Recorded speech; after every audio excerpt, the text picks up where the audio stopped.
for the Electric Brompton, they make a C-Line and the P-Line. What is the difference between those? What we have here is a C-Line Brompton Electric. This is the all steel frame version. You have to decide how many gears you want for the kind of riding you're doing. You have a choice between 2 or 6 speeds. When you're looking at the P-Line, it's a 4-speed, and it's going to be the 4 gears internally geared hub. That's the only choice you have. The P-Line has some titanium parts. The front fork and rear frame are made out of titanium. Another big difference about the P-Line is that instead of having a 3-speed internally geared hub with 2 sprockets on it, it just has 4 sprockets and an external derailleur. So that shaves some weight off as well. There's about a 4-pound difference between the two. Some people really notice the difference, some people don't. I think it comes down to when you're carrying the bike more than it comes down to what it feels like when you're riding. I honestly don't notice the weight difference that much when I'm riding, but yes, I do notice it when I'm carrying the bike. Quick look at the bike. Here in the front wheel is an electric motor, and that is wired up to this mount right here, where you put the battery.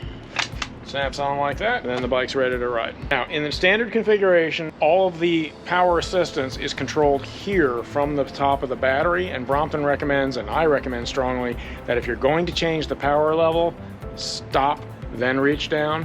Don't do it while you're rolling, because that's too much of a reach. It would be really easy to crash that way. They do, however, now have an app and a smartphone mount to go right here, and you can control everything from that, which I highly recommend if you're the kind of person that wants to change while you're riding. I honestly don't find it that inconvenient to stop, reach down, and change the power level, because I'm not changing it that often. You have 3 levels of assistance, 1, 2, and 3.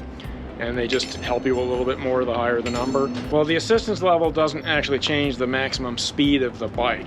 The bike reads how much effort you're putting into riding, and it just gives you a little more of a boost. The top speed still stays at around 15.5, 16 miles an hour, which is an EU standard that they've decided to go with across their entire product line. If you want to go faster than 15.5 miles an hour, that's all on you. You get to pedal, and you can do that, but most people don't. Pull it off the bike, and there's a charging port here, and there's a battery charger that you plug into the wall and then plug this into it, and it takes about 5 to 6 hours to fully charge. You get about 30 miles out of a charge, depending on how much assistance you're using, how much you weigh, what the terrain is like, etc. But I usually tell people 30 is a reasonable amount to assume. So with the P-Line, you get fewer color choices. On the C-Line right now, I will get your basic black, Turkish green. They're also offering 2 lacquer versions, flame lacquer and black lacquer. Those are a special finish that adds about $300 to the price of the bike. Part of that is because frame details are visible in that finish that aren't visible in a painted finish, so there are only certain frame builders that are certified to do those bikes. So that's part of the price increase. P-Line, rather, is only available in 2 colors. That's going to be a kind of metallic gray and a metallic black. That's it. And it doesn't look like much of anything under interior fluorescent light. But if you take it out in the sunlight, you will notice the sparkle from the metallic finish. It's not spectacular, but it is prettier than it looks under fluorescence. So the P-Line comes with a different saddle from the C-Line. Slightly more expensive. P-Line seat's a little bit lighter. The thing about bike seats is that it's a very personal decision. No 2 people are alike. No 2 people are going to like the exact same saddle. So just because this particular saddle is sold as a higher grade saddle than this one, that does not mean that you are necessarily going to like this one better than that one. It really comes down to trying different saddles and finding the one that works best for you, and Bromptons will accept pretty much any standard bicycle saddle. Because the bike is a little heavier and because the weight's a little bit differently distributed, it's a little trickier to roll. First thing that I would recommend is that you pull the battery off whenever you're going to fold the bike. You do the first step of the fold like you do on any other Brompton. And what I like to do is leave the handlebars up and the Seatpost up just about an inch. Fold in the pedal like that. You can put the battery back on, use the handlebars here and tip it up onto its back wheels. Roll it like this. You can either push or pull.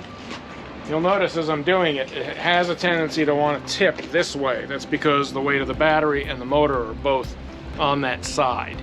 Now you can put one of the luggage racks on the bike. Honestly, doesn't help that much with the electrics because of that weird center of gravity change. So what a lot of people do, there's a third-party option now where it takes the rollers on the Brompton rack and creates a little extension arm that makes the base wider, and people are doing that a lot on the electrics. It's not an official Brompton product, so I don't know how Brompton feels about that, but it seems to work. Slight drawback to the electric is that because the battery mounts right here on the front, where the front luggage bags typically mount on a standard Brompton, they had to design special bags that combine the battery and a place for your stuff. And right now, this is the most basic one, which is basically you get a place for your phone, keys, wallet, etc. They also have another one that's more of a messenger bag style for carrying a laptop and maybe a change of clothes, things like that. And they did just introduce one that's got kind of like an open shopping basket for the electric bike.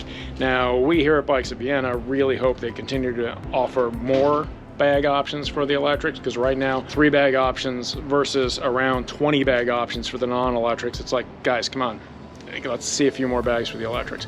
But they're working on it. You choose the handlebar height that is comfortable for you. Taller riders tend to gravitate towards the high handlebar, and riders that want to sit really upright in kind of a Dutch bike sort of position. To finish up, the C-Line and P-Line Bromptons are essentially the same design, but with some extra features on the P-Line that shave some weight off, and it's just a little bit higher performance bike with a different drivetrain. So it's really pretty remarkable, the feel of an electric Brompton. It definitely helps you get up hills, helps you carry stuff and not feel as exhausted.